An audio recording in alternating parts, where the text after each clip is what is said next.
यूँ तो हर देश की अपनी अपनी खूबियाँ होती है और हर देश अपनी खूबियों की वजह से ही जाना जाता है। लेकिन आज के इस वीडियो में मैं आपको जापान के बारे में कुछ ऐसी बातें बताने वाला हूँ जो आपने शायद ही सुनी होगी। पूरी दुनिया में जापान इकलौता ऐसा देश है जहाँ सबसे ज़्यादा परेशानियाँ आती है। वैसे तो परेशानियाँ तो हर किसी की ज़िंदगी में है, लेकिन जापान के लोगों को कुछ ज़्यादा ही परेशानियों का सामना करना पड़ता है। इस देश में आए दिन भूकंप होते रहते हैं, फिर भी यह देश पूरी दुनिया में दूसरे नंबर की डेवलप्ड कंट्री बन गया है। दोस्तों, आपको जानकर हैरानी होगी कि जापान का क्षेत्रफल हमारे देश के एक स्टेट राजस्थान के बराबर ही है। बात करें इस देश के एरिया के बारे में तो यह कुल 3,77,975 किलोमीटर एरिया में फैला हुआ है। इससे आप अंदाज़ा लगा सकते हो कि यह देश कुछ ज़्यादा बड़ा नहीं है। लेकिन हमारे देश की पॉपुलेशन कुल 135 करोड़ है और जापान की पॉपुलेशन की बात करें तो यह सिर्फ 12 करोड़ 65 लाख लोग ही इस देश में रहते हैं।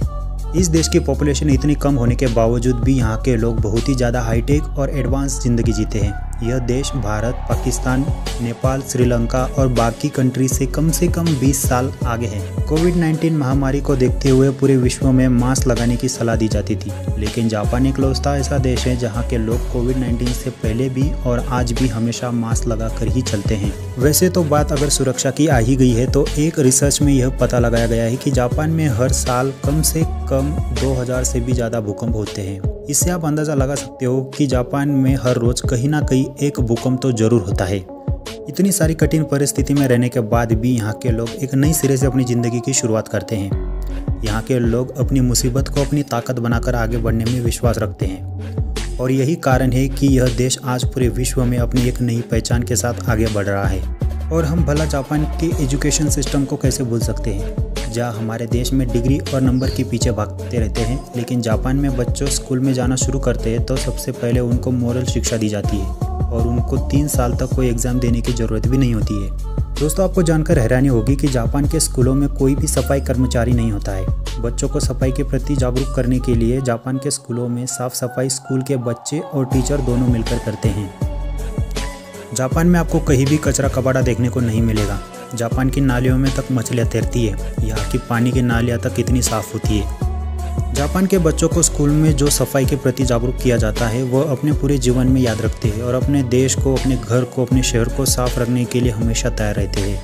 इंडिया के ट्रैफिक को तो आपने देखा ही होगा, जहाँ घंटों तक ट्रैफिक जाम हो जाता है और ज़्यादा गाड़ियाँ होने की वजह से पोल्यूशन बहुत ज़्यादा होता है। लेकिन जापान के लोग अपनी झूठी शान दिखाने में विश्वास नहीं रखते और महंगी गाड़ियों में नहीं घूमते।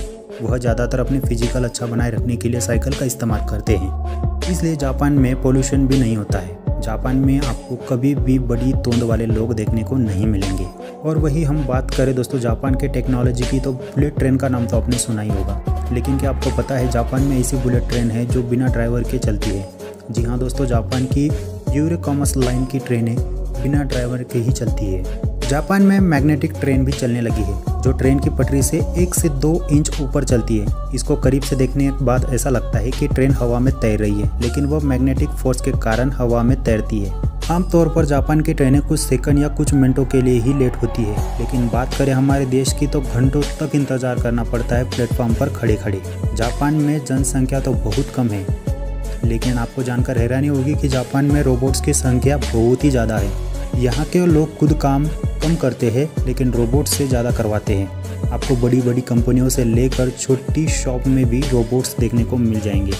यही वजह है कि जापान पूरी दुनिया के मुकाबले 10 कदम आगे चल रहा है। जापान के लोगों ने अपने जीवन को इतना हाईटेक बना दिया है कि यहाँ पर हर सुविधा उपलब्ध हो गई है, जो कि अपने जीवन को बेहतर से बेहतर और आसान बनाया जा सके। दोस्तों, आप जापान के बारे में क्या सोचते हैं कमेंट करके ज़रूर बताना और ऐसे ही वीडियोस के लिए हमारे चैनल को सब्सक्राइब और वीडियो को लाइक कर देना और हो सके तो अपने दोस्तों के साथ वीडियो को शेयर जरूर कर देना।